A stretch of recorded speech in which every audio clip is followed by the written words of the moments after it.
Good evening, ladies and gentlemen. Thank you for being here. As you know that the Honourable Prime Minister has made the announcement that we have a work from home program in place for civil servants, and I'd like to share with you some of the details of that, and also to inform you that this does not in any way mean that government services to members of the public will be reduced in any situation. Essentially, we have a work from home for civil servants guideline, as you can see, and this will of course all be rolled out from tomorrow. The idea for the work from home program is to give people a lot more flexible working conditions to be able to work from home. As you know, we have also the curfew in place. For example, it can also involve changing the start and finish times of work. For some people, it may be more convenient to come early on in the morning. For others, it may be a lot more convenient to go home earlier in the afternoon. And of course, to ensure that within the civil service itself, we reduce or cancel as much as possible all face-to-face events, and also bring about the culture of social distancing or physical distancing, as we are calling it. And of course, as much as possible to, have remote calling or telephone calling. Like today, I did a radio show that was done over the telephone. I didn't actually physically have to go into the radio station and be in the same small cubicle, breathing the same air as the person who's with me, or the couple of people with me in that space. Now, what this work from home arrangement entails is that the permanent secretary, as you know, will make those necessary arrangements. Different ministries vary from different services, have different services, and of course what is essential, we do not strictly adhere to the definition of essential as provided for in the Employment Relations Act, but our definition of essential in this particular instance is obviously a lot more wide. So, for example, you can still come to birth deaths and marriages and access the birth certificates. If you want to go and apply for the fishing license, and this is the time the fishing license is expired, you can still go and apply for the fishing license if you physically have to do that. You can still go to town and country planning to lodge, any development plans, etc. All those services will be available to members of the public. There are, of course, many, ministries that people do work, for example, writing up policies, writing up documents. That does not necessarily have to mean that they have to sit in the office itself to do it. They can, of course, do it from home.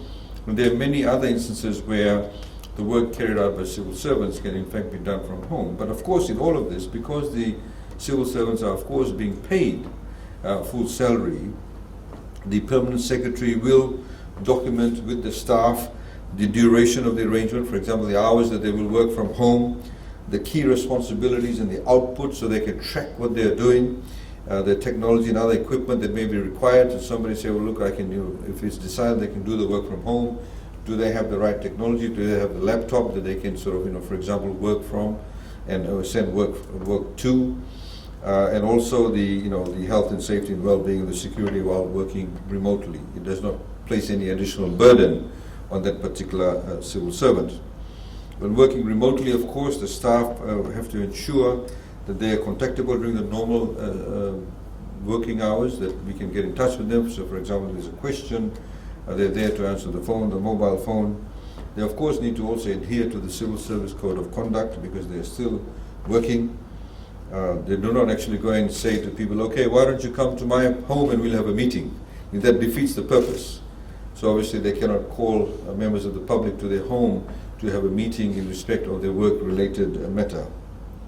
And of course, they have to, various codes of conduct, they have to keep safe the civil service equipment. So for example, if we give out laptops for people to work from, they have to ensure that it's returned to the ministry itself. This is the overall messaging that the Honourable Prime Minister had given out, that we must try as much as possible reduce public contact, in particular in this period. As you know that we have only 5 confirmed cases, and of course we like to keep it that way and continue to reduce those numbers.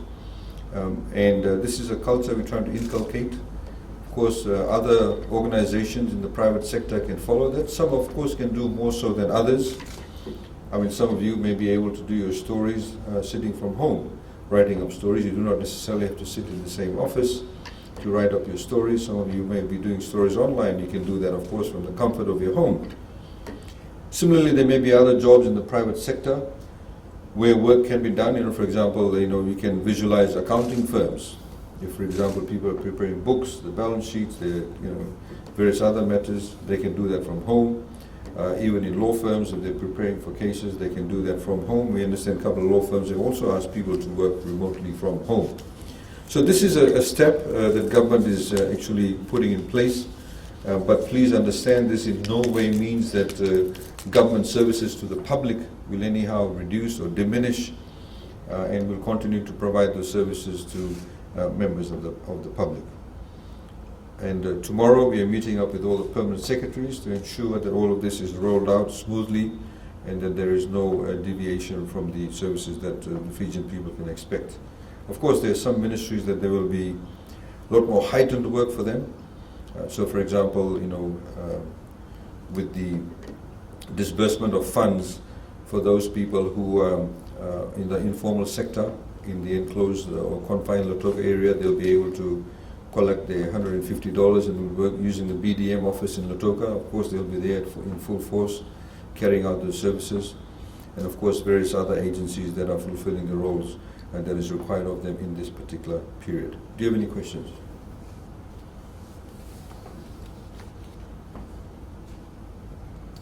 Sir, Adanja 596, maybe you can provide later with a list of the non-essential ministries? Well, no, it's not a question of non-essential ministries. It's within the ministries what services are critical for ensuring that the public continues to get the service from the civil servants. So you can't say, oh, Ministry of Economy is not essential, or Ministry of Rural Development is not essential.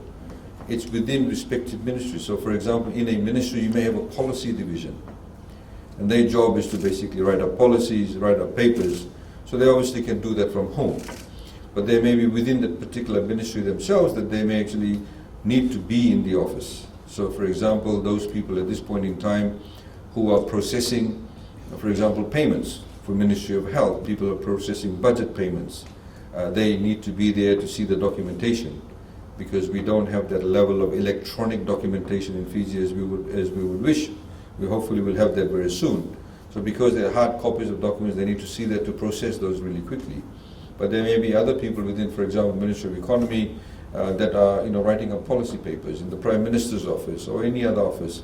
So within respective ministries, there are certain divisions within the ministries where people can actually work from home, and others actually need to be in the office to be able to ensure that firstly, the functioning of the ministry is carried out smoothly, and secondly, that there is no reduction in the level of service provided to members of the public. So I would urge you to look at it from the perspective of essential, not in the traditional definition of essential, but essential in respect of providing service to members of the public. Hi, sir. Christian. My question to you is in relation to your capacity as the Minister for Economy. My question is, will you be able to disclose to us our current debt level after the supplementary budget, given that you mentioned in your budget speech that you borrowed more than you hoped for? I've already made that announcement in the budget. Please go to the website and you'll see all the figures and statistics of it.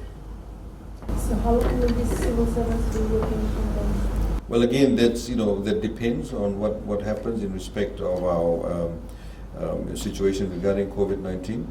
And again, the respective permanent secretaries will work out sometimes. As I said, it's included in the guidelines themselves. So, as in the same way as the Minister of Education has just announced that she'll be extending the school holidays for another 2 weeks, and so the students are on holidays until the 17th of April. So that's a call that we can make depending on how the situation evolves.